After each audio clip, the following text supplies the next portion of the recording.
Hi, good afternoon everyone. Pasensya na kayo, medyo Friday ngayon, pero nandito pa rin tayo para magbigay ng update sa inyo dito po kung ano pong nangyayari at kaganapan dito ngayon. At hopefully, masagot ko rin po yung mga katanungan na inyo pong ibabato. Maraming salamat. We also would like to acknowledge our Sergeant at Arms, General Naptaas, and our Director Ruben Manahan. Sino pong magtatanong ng unang question? Ian Cross from GMA 7. Bago natin tanungin si Congressman Chua, General Taas, pwede ba nating malaman yung narrative? Anong oras ba dumating dito si VP Sara? Kailan niya intended umalis po? Maraming salamat, Ian. Napansin ko nga, kanina ka pa nakatingin sa akin, so alam ko na ako yung unang-una mong tatanungin. So let me share with you what transpired. I'll give you the chronological timeline of the events that transpired from yesterday until noon today. As regards the visit in the House of Representatives of Vice President Sara Duterte. Let's start with, just give you a very brief rundown by time. At about 2 p.m. yesterday, the arrival of the advance party of the OBP inside the complex of the House of Representatives. And about 2 hours after that, just before 4 p.m., the security team of the Vice President coordinated with our Legislative Security Bureau. And we basically briefed them about our House rules and the security protocols and guidelines. At about 4 o'clock, we received an advice from the security that the Vice President is on her way. However, it was not until 19:45, or about 2 hours after, that the Vice President actually arrived. And she was brought directly to the visitor center of the House of Representatives, situated at near the South Gate. There, we also brought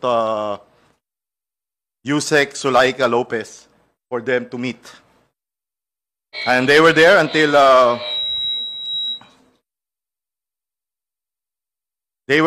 10 o'clock, which is our based on our house rules. That's the latest that we will allow visitors to our detained guests. And at about 10 o'clock,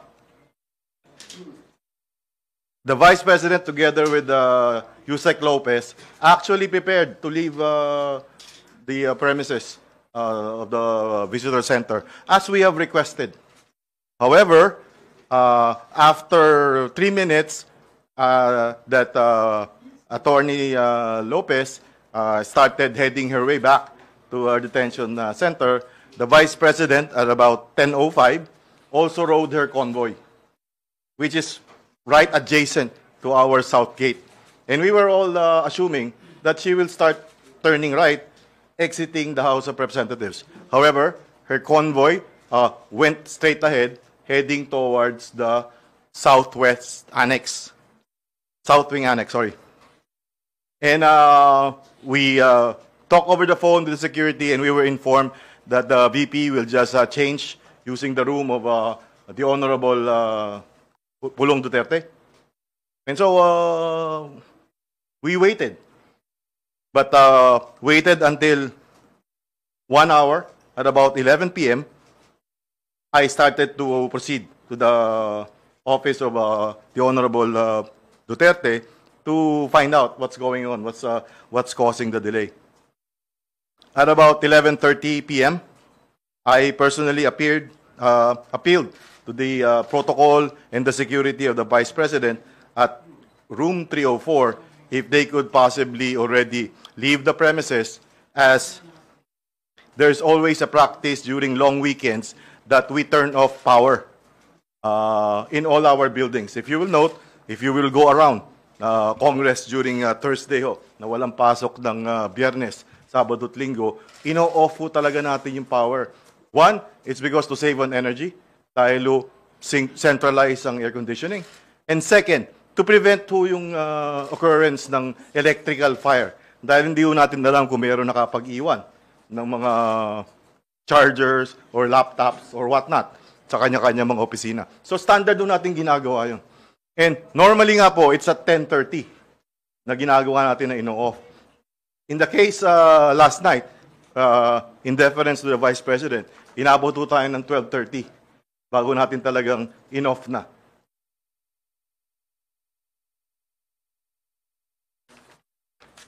So, simula ho midnight or 12:30 in the morning hanggang kanina umaga, the close-in team of the Vice President stayed locked inside room 304.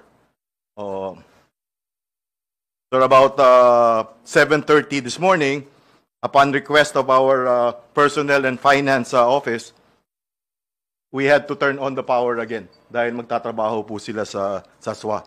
So that's about 7:30 this morning. 8 o'clock, the Vice President's security team remained locked inside room 304.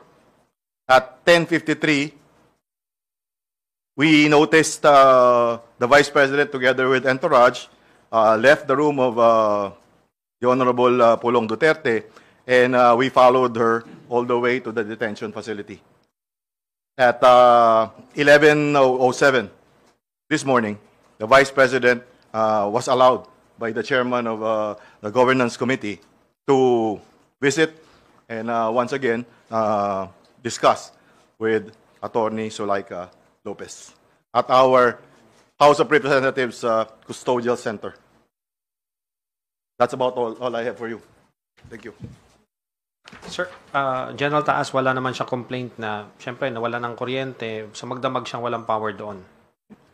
Wala ho kaming narinig na complaint dahil I would assume dahil hindi naman ho kami nagkulang ng pag-remind. Sinabi ho namin na baka uminit at sana ho maintindihan ninyo dahil policy ho sa house ito para makaiwas tayo sa aksidente at makatipid din po tayo ng kuryente. Isipin nyo kung isang kwarto lang yung ating bibigyan ng kuryente pero kailangan yung kabuuan umaandar ho yung air conditioning unit na imagine nyo na ho kung gaano kalaking... General, dun sa huling pag-uusap nyo, nakita namin kanina, kailan daw po aalis dito si VP? May sabi po ba siya? Ano po bang sentimiento niya? Hindi po namin napag-usapan yung kailan siya aalis. As far as yung kailan siya aalis, is yun yung usapan between us at saka yung security at saka yung protocol. Hindi po tayo nagsasabi kay Vice President noon. However, ang napag-usapan po namin kanina is hinihintay ko lamang bago ko siya papasukin doon sa detention facility, yun yung approval ng aming butihing chairman na indeed, inaprubahan po yung pagbisita doon sa detention facility. Dahil, kung matandaan po ninyo, kahapon ho, hindi yung detention yung pinag-meetingan nila. Doon po tayo sa visitor center dahil strict ho yung mga protocols sa detention center. Kaya ho, mas maganda doon sa kabila. Yun ang pinag-uusapan namin. Sabi ko, baka pwede po na doon tayo sa kabila. Pero minarapat ng ating Vice President na Tito. At inaprubahan naman ating chairman. Last from my end, Sir, Congressman Chua, kayo po, ano po ang sentiments ng komite dito sa nangyayari ngayon dito na pagbisita po ni VP Sara? Well, briefly, bigyan ko muna kayo ng background kung ano po yung mga nangyari. Nagkaroon po ng mga exchanges of correspondence. Nagpadala po sa akin ng sulat, mga letter requests, ang si Attorney Zulaika, ganun din po si Vice President, at saka si Congressman Pulong Duterte. Ang request po ni Attorney Zulaika, una, ay kung po pwede siyang i-allow na pumunta sa kanyang therapy. So, ito po ay sa ating pong correspondence, pinapayagan po natin siya provided ibibigay po niya yung oras, yung lugar, at saka i-escortan po siya ng ating Sergeant at Arms, tao ng Sergeant at Arms. Pangalawa, sumulat po sa atin si Vice President kung po pwede na mag-stay siya kasama si Attorney Zulaika for the duration ng kanyang detention. Ito po ay hindi natin inalaw dahil unang-una hindi naman po siya part ng naikukulong. So, pero sumulat uli siya, humingi siya ng permiso kung po pwede na mabisita niya si Attorney Zulaika at yun naman po ay pinayagan naman po natin. Ang isa pa pong sulat na natanggap po natin kay Congressman Pulong Duterte kung po pwede, instead na dun sa detention facility, ilipat dun sa kanyang office. Doon na lang i-house si Attorney Lopez. Ito po hindi natin pinayagan dahil otherwise, ang mangyayari po niyan, yung susunod po, yung mga iba pa pong mga may connection o may mga kaibigan na congressman, gano'n na lang po ang gagawin. So sa amin pong paniniwala ay bad precedent po pag pinayagan po natin. At saka siyempre, ayaw naman po natin na magbigay ng pabor. Gusto naman po natin pantay-pantay po lahat ang mga i-detain po dito. Sumulat po ulit sa atin si Attorney Zulaika. May mga 5 po siyang concessions na hinihingi. Una, na mabigyan siya ng companion para masamahan siya sa kanyang pag-i-stay. Ito po ay pinagbigyan po natin dahil alam naman po natin yung kanyang condition. Meron po siyang back condition. In fact, doon po sa committee hearing, provided yung kanyang companion ay na pinayagan po natin ay isang miyembro ng kanyang immediate family. Ang pangalawang concession na hinihingi po niya ay mabigyan siya ng daily visit ng kanyang personal physician para ma-check yung kanyang health status. At ito naman po ay ating pinagbigyan na payagan siya provided na makipag-coordinate sa ating Sergeant at Arms, sa opisina ng Sergeant at Arms at sumunod sa mga guidelines. Pangatlo po, humingi po siya ng permiso para regularly na magkaroon ng rehabilitation session sa kanyang frozen shoulder. So ito po pinayagan po natin provided na yung time, yung place at saka siya ay bibigyan ng escort ng ating Sergeant at Arms. Pangatlo, humihingi siya ng security personnel na po pwede na may designate. So, ito po pumayag tayo subject to the condition na tayo yung security po natin dito sa house ang ibibigay po natin. At ang ikalima po, nabigyan siya ng permiso na yung staff at saka council niya bisitahin siya sa Sunday dahil meron daw in preparation for the Monday's hearing. At ito naman po pinayagan natin subject sa guidelines ng OSA at binigyan natin siya ng oras from 1 to 7 p.m. So, yun po. So, halos, kung makikita naman po ninyo, halos lahat naman po ng hiningi nila na concessions ay binigay natin subject to certain conditions.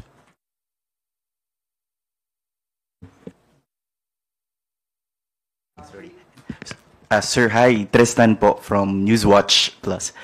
Sir, confirm ko lang yung first request ni VP Sara is to accompany Attorney Lopez po na magstay siya rin sa detention, sir, until matapos ni Attorney Lopez yung detention niya?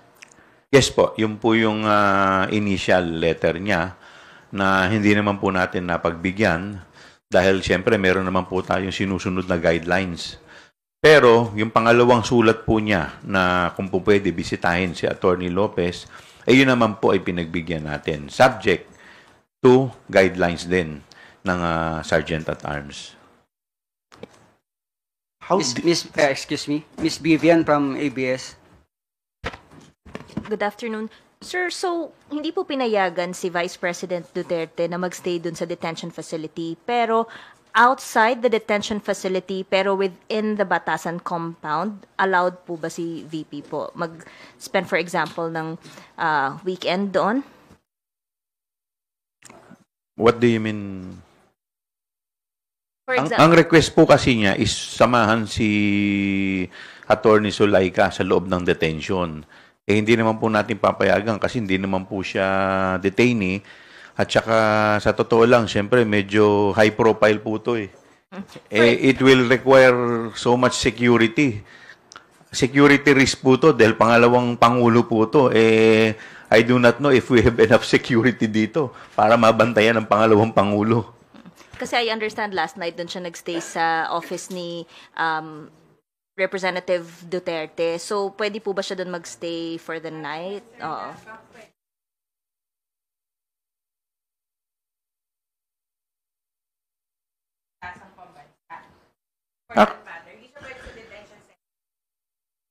Yes.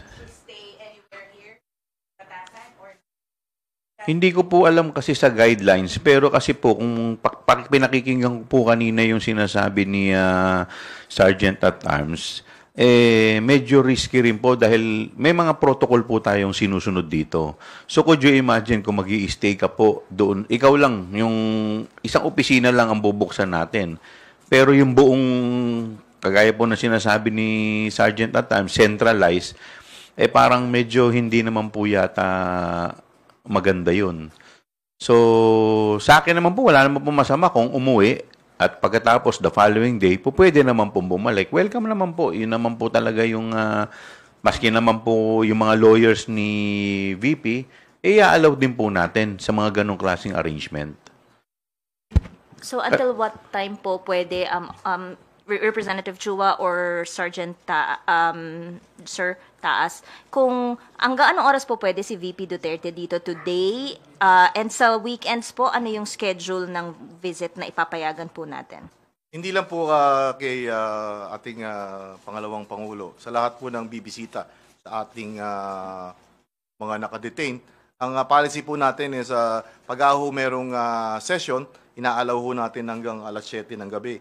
Dahil obviously, marami yung tao from Monday to Wednesday. However, pagka po Thursday hanggang weekend, subject po sa approval ng committee na may hold po dun sa So, pwede ho nating i-allow hanggang 7 din ng gabi.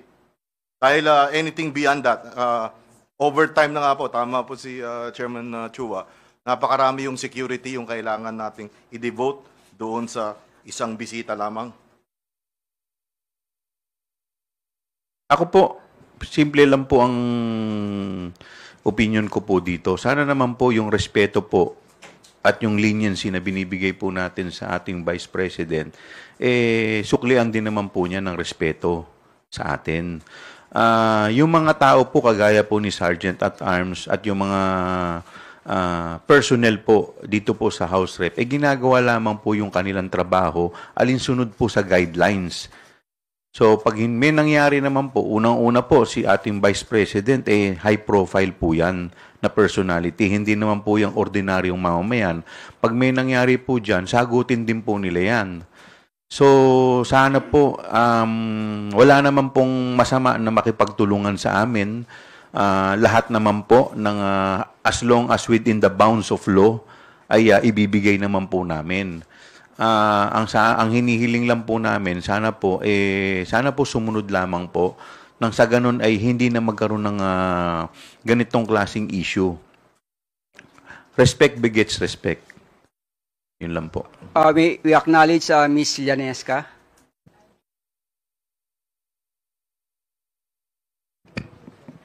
Good afternoon po. Llanesca Pantilla, May News Online. Sir, what would happen if the Vice President chose to stay? What would be ano ba yung provided for by the rules of the House? Given such, in the event that there is a defiance on the part of the Vice President? Wala pong nakasaad doon sa House dahil nga po sa rules natin, dahil nga I believe the House rules was made with the principle na tayo mga Pilipino pinaka most hospitable na mga mamamayan sa buong mundo, na kaya po kung ano lang yung i-request sa atin, pinagbibigyan naman natin.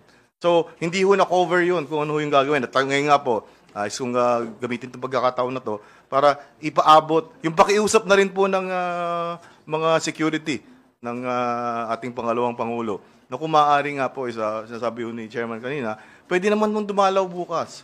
Huwag na lang mag-stay dito sa gabi. Dahil alam niyo yung gabi, talagang kailangan doblehin natin yung security dahil pangalawang Pangulo nga po ito. So kagabi po is medyo marami-rami yung nag-overtime. Dadagdagan ko lang po yung sagot ni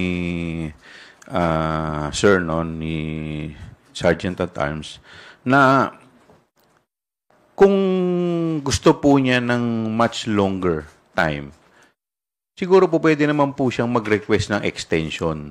So sa ako tingin ko naman po, kung reasonable naman po, yung extension na hihingin, another hour or 2 to the max, wala naman po, pagbibigyan naman po natin. Pero sana naman po, wag naman po niya isagad kasi po it will, parang hindi po magandang precedent. Otherwise, sasabihin po na meron po tayong pinapaboran dito. Porke po ba pangalawang Pangulo, pinapayagan ninyo?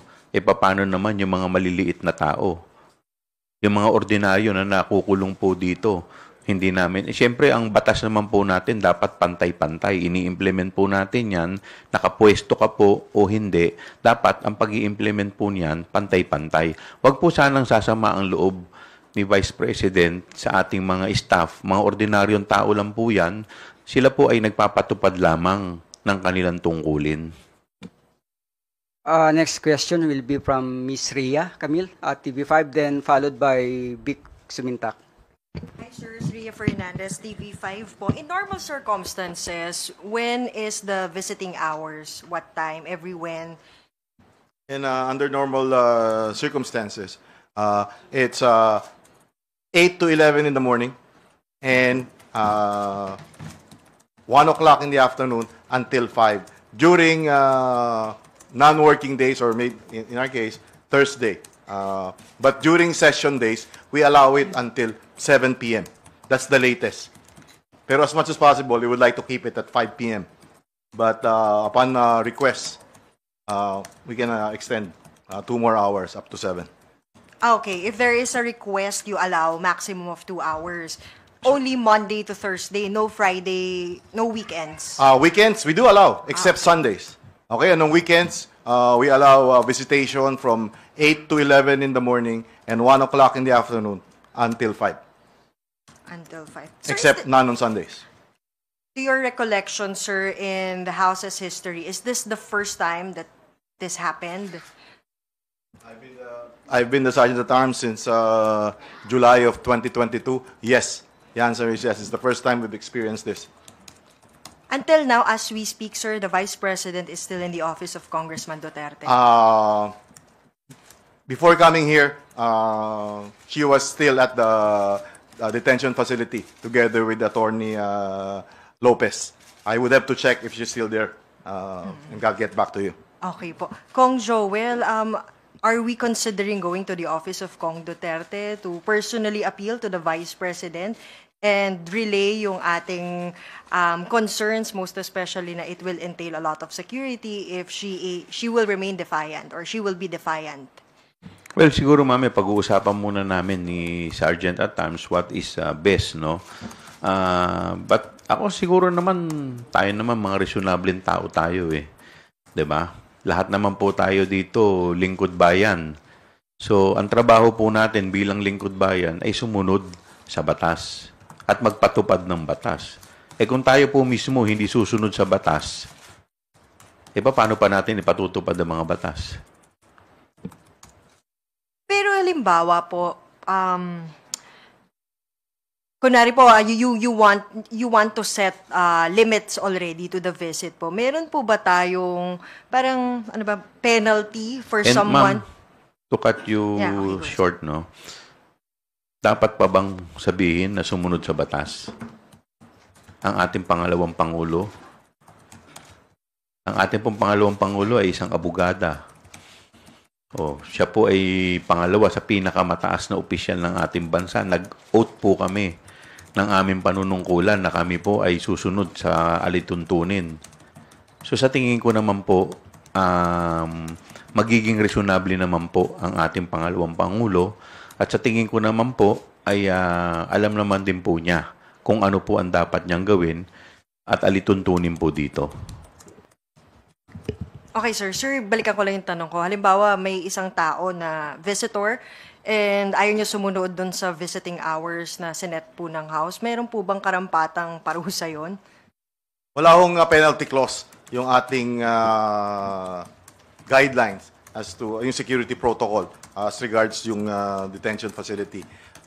Ang tingin naman mo namin, hindi nakakailangan yung ano na yun, nakamakarating pa tayo dun sa magpataw pa tayo ng parusa. Dahil lang sabi ko nga ho, hospitable tayo, ang kailangan lang ho is magpaalam at tayo naman na yung mag-uusap. At malamang, mas madalas nga ho yung pinapayagan natin kaysa yung hindi. So hindi ho tayo makakarating dun sa kailangan pumataw dahil yung sa experience ko, yung mga napakiusapan ho namin na sumusunod naman po. Sir, very last from my end, to Kong Joel po. A couple of days ago, sinabi po ng VP na parang yung mga nangyayari sa staff niya, naapektuhan sila, no, nadadamay sila because of the political persecution sa kanya. What's your reaction to that? Ito po ginagawa namin, trabaho lang po namin to eh. At meron pong ni-refer po sa ating committee. Ito po inaksyonan po natin. At ang pinag-uusapan po natin dito ay pera po ng bayan. So, wala naman po kung nakikita dito na politika. Ang nakikita ko po dito ay may pera pong nawawala, may mga questionable po na transaksyon. At siguro po, ang tanging makakapagbigay linaw lamang po dito ay ang ating pangalawang Pangulo at yung kanyang mga staff. After Big Sumintak, 2 questions na lang po. Salamat.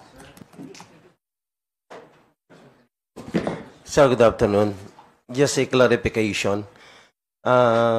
Kong Joel, what if the Vice President opt to stay gaya ng kanyang ginawa last night, even without the electric supply in the office of Congressman Pulong, then anong gagawin? Trabaho po yan ng ating Sergeant at Arms. Kayang-kaya na po ni Mr. Sergeant at Arms yan. Pero sana wag na po niyang pahirapan dahil sumusunod lang po. Ulitin ko po ang pakiusap ko na ang ating pong mga empleyado dito, kasama na po dito ang ating Sergeant at Arms, ay ginagawa lamang po nila ang kanilang tungkulin at trabaho. Sana po sumunod po tayo sa mga patakaran dahil ito po ay pagpapakita lamang ng respeto sa institusyon. Our next question from UNTV. Hi sir, good afternoon.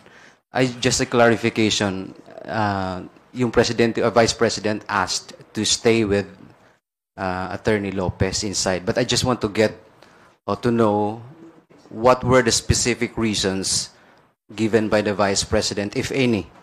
Kasi kung ano lang ba, gusto lang ba niya pumasok, may reason ba siyang binigay, particular kung bakit gusto niya pong makasama yung kanyang Chief of Staff? Thank you.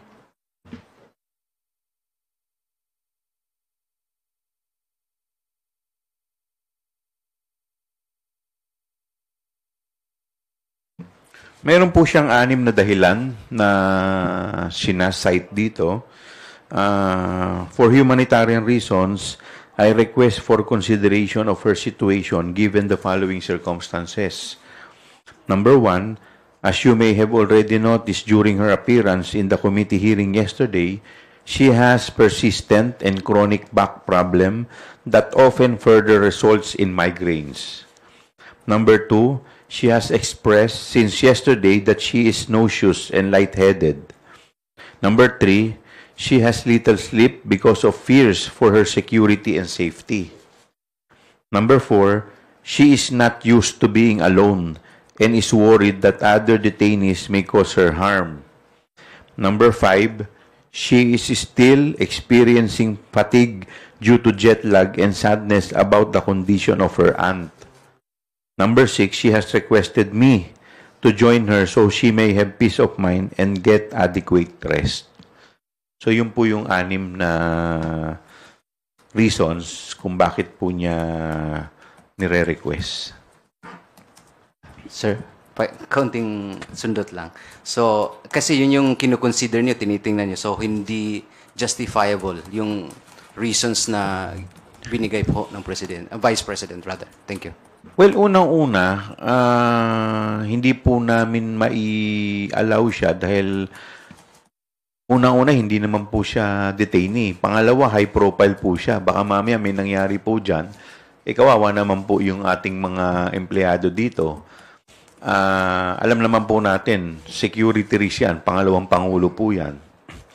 At pangatlo ay ngayon po, isa sa mga hinihingi po ni Attorney Zulaika, siguro mas maganda po kung immediate family. Yung po ang pinayagan ko po, yung immediate family.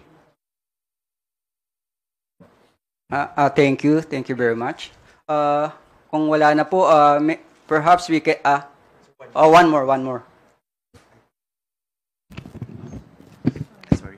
Kung, siguro po, how would you describe itong mga ginagawa ni VP Sara? Because she's not attending your hearing, pero pumunta siya nung nagpunta po si PRRD dito. Pumunta rin po siya ngayon dahil nandito si Attorney Lopez, but hindi po siya pumupunta sa hearing nyo. So, if you were to describe yung ginagawa po ni VP Sara ngayon, ano pong matatawag nyo dito, sir? Lack of respect in the institution. Nakikita naman po natin na parang kung kailan lang niya gusto, kung ano lang ang gusto niya, yun lang ang gagawin niya. In fact, ngayon, sinabihan siya na, kagaya kanina, naririnig ko kay Sergeant at times, sinabihan siya to leave the office of Congressman Pulong, pero hindi pa rin niya sinunod. So, parang sa akin lang, na kasi tayo, official tayo dapat careful tayo sa ating mga aksyon. So, dapat ito ay tinitignan din natin kasi it will show our character. Nagre-reflect yung character natin sa ating mga aksyon. So, sa akin lang, hindi ko naman masasabi kasi si Vice President, nakita naman natin mataas ang pinag-aralan Isa po siyang abogada. So, sana yung respeto sa mga tao, lalo na sa mga mas maliliit sa kanya, sana ibigay din po niya. With that, thank you.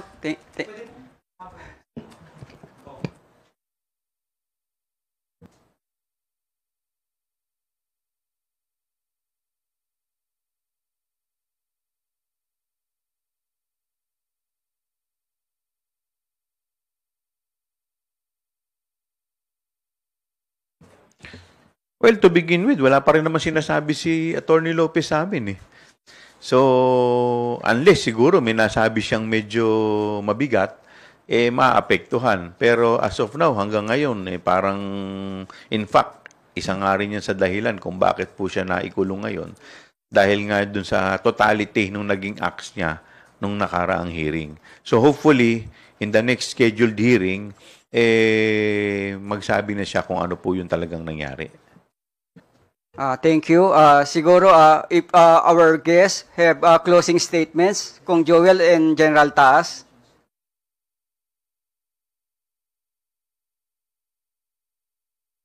Wala na raw po. Maraming salamat po.